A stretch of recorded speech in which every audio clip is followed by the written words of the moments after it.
Hi, Breathe team. I just wanted to give you a quick update on what I'm working on right now. Working on this Google Sheets and also going to be working on Google Docs as well. So let's take a look here.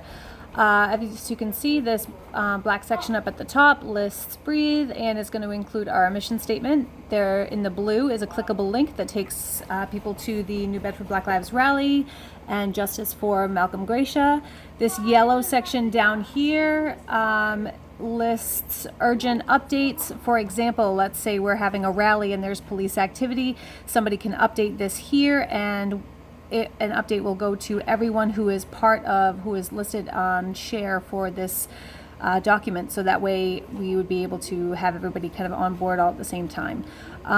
This directory down here says to access specific subcommittee, group address book, resource lists, or suggestion box, please click on the tabs below. I'll get into that a little bit later. This section here, I hope you can see my cursor, general committee. So this involves member name, contact information, availability, volunteer skill and trade. So this would be a section for people to fill out for things that they are specifically willing to do or willing to supply or willing to contribute, or if they have any special skills that might be beneficial. Current goal, so that's what that individual, what that member is working on at the moment. For example, let's say we're out at a rally and somebody mentions that they're working on contacting or writing up meeting minutes, for example. I might not remember that person's name off the top of my head, but I will be able to go to the current goals section, look for meeting minutes, and click on that person and be able to get in contact with them. So I think that could be pretty helpful. All right, scrolling down, how you can help this effort right now. So supplies that might be needed we can list here. Contact public officials. That would have contact information, their title, and also what issue we want to be focusing on reaching out to them about in the moment. And then promoting Breathe events. This is just the general kind of central page that people can take a look at those things. Now moving on, let's go down to the bottom where we have these clickable tabs. I hope you can see these down here. I'll also be changing the colors of them so they're a little more visually distinct. This is the Justice for Malcolm Gracia tab.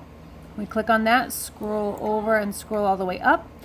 And again, there's that urgent posting section. So I have an example, police activity on Union Street, exercise caution, use recording devices. That way we could just update people pretty quickly about unfolding events. Also, if we needed to cancel or change a time for a subcommittee meeting, we could post that in urgent as well. This lists members and contact information, availability, all of the other things that the general one listed. And also, if you look down here, we've got meeting date and time. And then we'll be able to attach Zoom links. So you can click on that and it can take you to the Zoom meeting. Attendance roster. This will have a clickable link to the Google Doc of the attendance roster.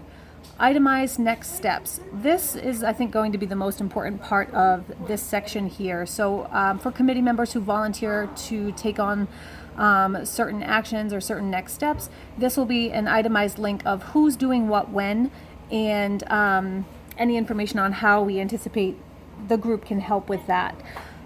Even things like deadlines or follow-up meetings, things along those lines would be able to be found in the itemized next steps section.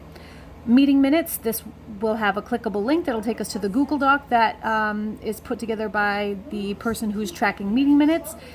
And then current goal, this won't be a clickable link. This will just be an easy visual with a list of what the committee worked on during that week. So then coming down to the bottom again, let's click on this tab here.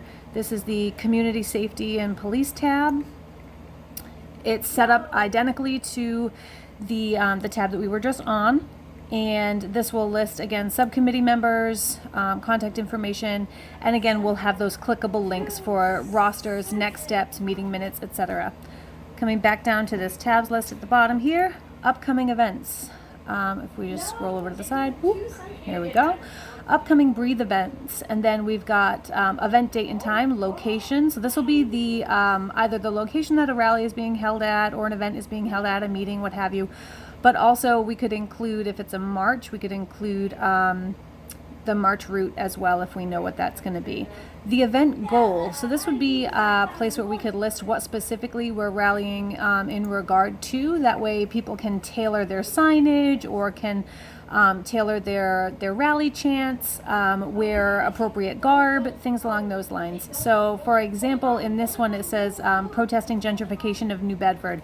So we'd be able to make kind of tailor things that way a little bit, knowing exactly what we're focusing on there. Volunteers needed. This is huge. So we can put that we're, who we're looking for, what we're looking for, and people would be able to volunteer for those roles as needed. Supplies needed. And also we've got a section right here, which is last but certainly not least, how to help from home.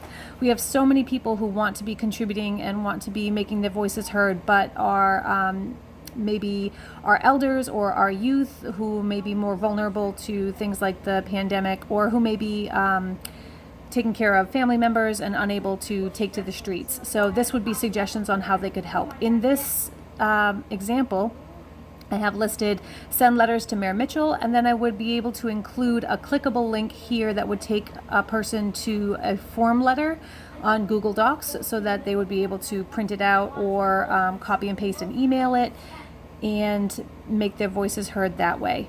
The next tab down here is a tab for resources and support. Activism exhaustion is real. It is very, very real, and with so many things to keep track of, it's very tiring and people can get burnt out. So having these local, state, national, and international resources that they'd be able to access. We'll have clickable links here that can take you to resources, so that way you can just kind of refuel and take a quick rest and then heal up and get ready to get back in the game.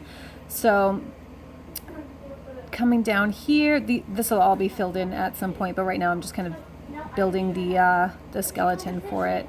Okay, this is the Politician and Public Service Directory. So, and a couple of tips that I was able to pull from various resources regarding communicating with politicians and public servants. And this directory will be filled out down here. The organization, so that'll be the person and their role within the organization, contact information, emails, phone numbers, addresses, and the mission. What specifically are we contacting this person about? And in this section over here, if there are any, where I am right here, if there are any clickable links that take people to specific form letters or specific websites that might be able to give them a little bit more information or give them better access, those things will be listed there as well. Moving over to suggestion box. This is where committee members are able to make their voices heard on ways to make this specific central hub better. Additionally, they can make suggestions about resources or rallies or events or how to improve in general. So that's another option there. Another thing that I'm thinking about building in will be an additional tab down here, but it's not yet built, would be a list of local politicians and what their stances are on the subjects that we've been speaking about, and what their communication looks like. So for example, if we've got several committee members and we know that there are one or two who are consistently communicating, consistently on board with making the necessary improvements, then we can be able to compare and contrast them with other committee members or other community leaders who maybe aren't doing those things. So when it comes time for voting season, we know exactly where all of our local politicians stand, and we can help make choices that really further empower our movement and further amplify our voices. All right, that's what I've got so far. If you have any suggestions, feel free to throw them my way. I am all ears. Thanks, guys.